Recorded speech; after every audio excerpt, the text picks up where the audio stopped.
ఇక్కడ షూట్ చేసి మనం అయితే బయలుదేరదాం ఇక్కడ నుంచి. ఆ వల వచ్చిందాకా ఉండాలి, వల వచ్చిన తర్వాతనే చేపలు కనిపిస్తాయి అంటుంది. పోదాంపా. అయిపోయిందా? ఇంకేముందిరా, ఉడికినాక వస్తామేందిరా, ఉడికిందాకుండి. ఇందాక మనం చూపించినాం కదా చెరిమే చేపలు అంటావు అవి. అవి ఓన్లీ ఆ చేపలే ఎక్కువ పడతాయి. మేము వేసేది కూడా ఎక్కువ వాటి కోసమే వేస్తున్నాం. అందుకే మా వలలు కూడా ఈ విధంగా మన దోమల తెర టైప్ అయితే కనిపిస్తున్నాయి ఈ వలలు అయితే.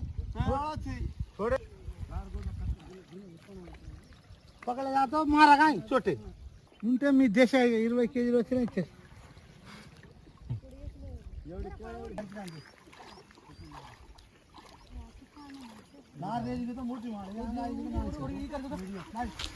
వెనక నుంచి లేపాలన్నా,